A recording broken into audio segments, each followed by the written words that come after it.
प्रदेश अध्यक्ष बिलासपुर सांसद अरुण साव से जनधारा मीडिया हाउस ने उनके राजनीतिक जीवन और प्रदेश की वर्तमान राजनीतिक स्थिति पर खास बातचीत की।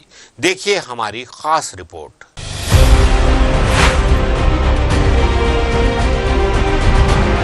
नमस्कार दोस्तों, मैं सौरभ मिश्रा। आज की खास बातचीत में हमारे साथ प्रदेश अध्यक्ष भाजपा के अरुण साव जी है। आइए शुरू करते हैं आज की बातचीत। आपका सर वेलकम है हमारे शो में। जी बहुत धन्यवाद सर, पहला क्वेश्चन मैं आपसे पूछना चाहूँगा, आपकी राजनीति के सफ़र की शुरुआत कैसे हुई? सबसे पहले तो आपके सभी दर्शकों को गणेश चतुर्थी की बहुत बधाई और शुभकामनाएं। Thank you sir. विघ्नहर्ता भगवान गणेश सभी के जीवन में सुख शांति और समृद्धि लेकर आए, ऐसी कामना करता हूं। वास्तव में राजनीति में मेरा आना पारिवारिक रूप से रहा है। पिताजी पार्टी के लंबे समय तक मंडल अध्यक्ष रहे, विभिन्न दायित्वों में रहे और इसलिए बाल्यकाल से संघ की शाखाओं में जाना और फिर बाद में अखिल भारतीय विद्यार्थी परिषद में जी। काम किया जी। और जब पढ़ाई पूरी हो गई तो भारतीय जनता युवा मोर्चा में काम किया। इस प्रकार से मेरे राजनीतिक जीवन की शुरुआत हुई। जी सर, सांसद बनने के साथ साथ अब आपके पास प्रदेश अध्यक्ष की भी जिम्मेदारी आ गई है, तो आप उसको कैसे देखते हैं? मैं एक बहुत ही साधारण और छोटा कार्यकर्ता हूं। बचपन से लेकर अब तक संगठन ने जो भी दायित्व दिया, उस दायित्व को पूरी ईमानदारी के साथ, परिश्रम के साथ, परिश्रम का पराकाष्ठा करके उस दायित्व को निभाने का जी। प्रयास हमेशा किया है।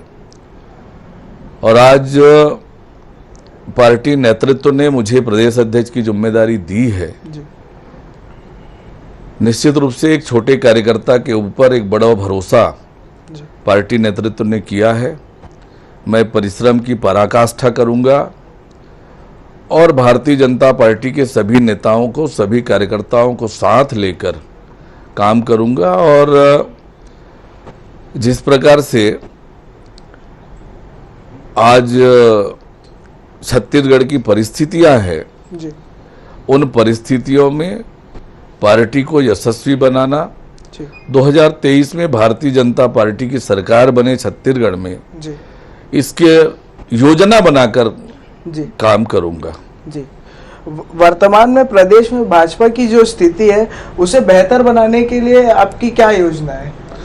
वास्तव में छत्तीसगढ़ में भारतीय जनता पार्टी का संगठनात्मक ढांचा बहुत मजबूत है। जी। मतदान केंद्र स्तर तक भारतीय जनता पार्टी के निष्ठावान, ईमानदार कार्यकर्ता हैं और पार्टी का संगठनात्मक ढांचा राज्य में मजबूत है। जी। भारतीय जनता पार्टी का कार्यकर्ता रोज जनता के बीच विभिन्न कार्यक्रमों के माध्यम से होता है। जी। कोरोना महामारी के दौरान भी जब बाकी के राजनीतिक दल लॉकडाउन की स्थिति में थे, भारतीय जनता पार्टी के कार्यकर्ता अपनी जान जोखिम में डालकर भी लोगों की मदद कर रहे थे, लोगों की सेवा कर रहे थे। तो भारतीय जनता पार्टी सतत रूप से सक्रिय रहने वाली और कार्यकर्ता आधारित पार्टी है। जी।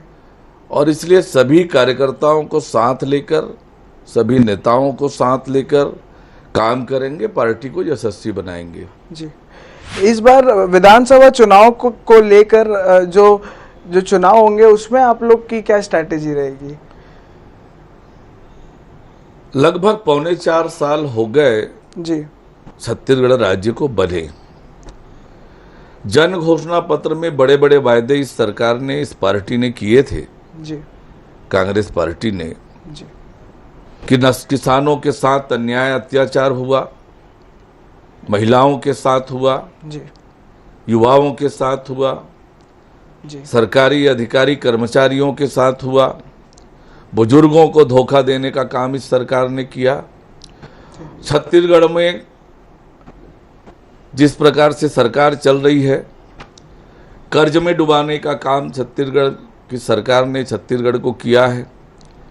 आज छत्तीसगढ़ अपराध का गढ़ बन गया है, माफिया सिर चढ़कर बोल रहे हैं और इसलिए छत्तीसगढ़ की जनता इस सरकार से छुटकारा चाहती है। छत्तीसगढ़ की जनता जल्दी से जल्दी इस सरकार से छुटकारा चाहती है और भारतीय जनता पार्टी छत्तीसगढ़ की जनता की आवाज बनेगी।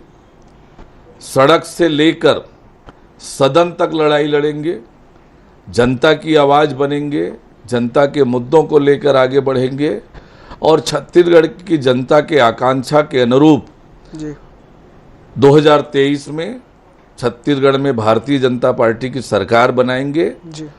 राज्य की कांग्रेस सरकार ने, भूपेश बघेल जी की सरकार ने, आज पूरे प्रदेश में विकास के काम ठप हैं, अपराध का गढ़ बन गया है और उससे छत्तीसगढ़ की जनता मुक्ति चाहती है।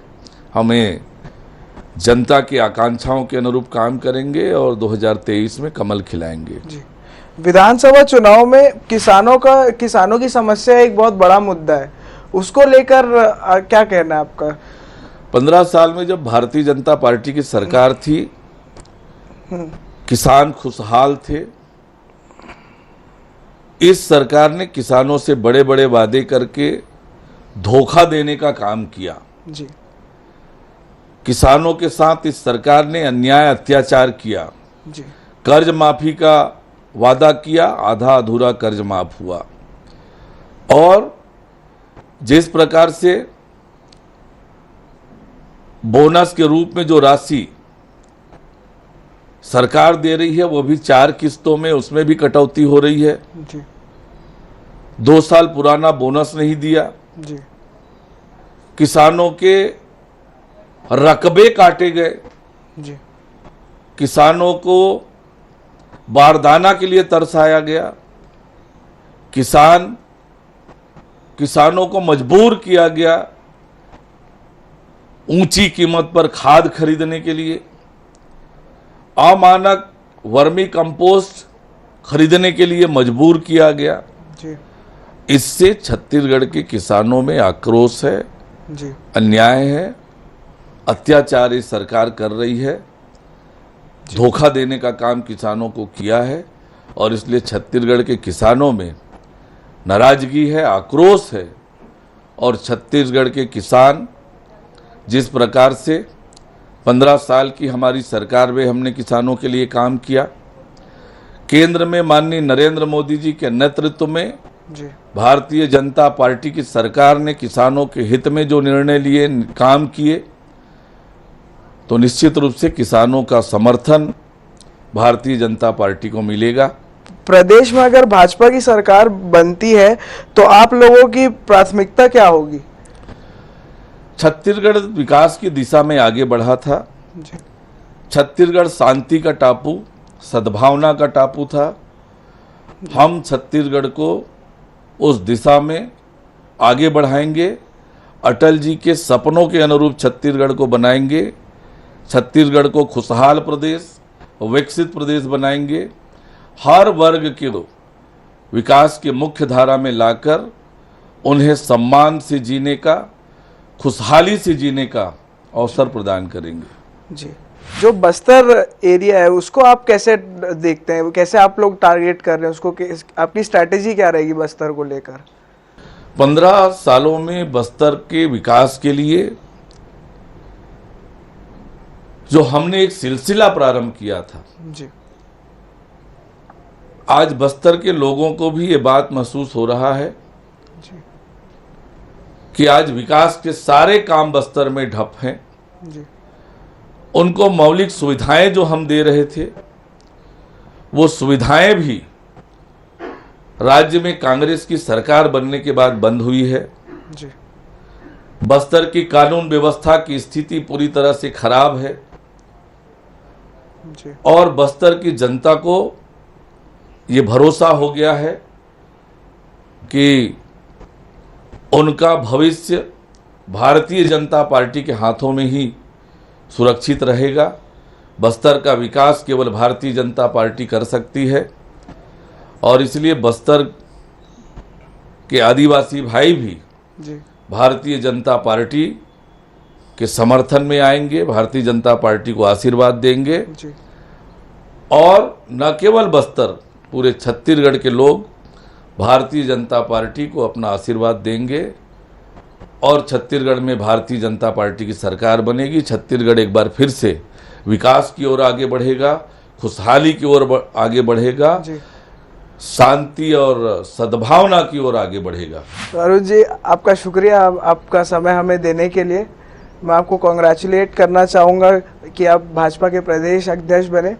आपका बहुत धन्यवाद। एक बार जी। फिर से आपके सभी दर्शकों को जी गणेश चतुर्थी की बहुत बधाई और शुभकामनाएं देता हूं। जी, आपका बहुत धन्यवाद, आपका बहुत आभार। आज के लिए बस इतना ही। अगली बार हम फिर मिलेंगे।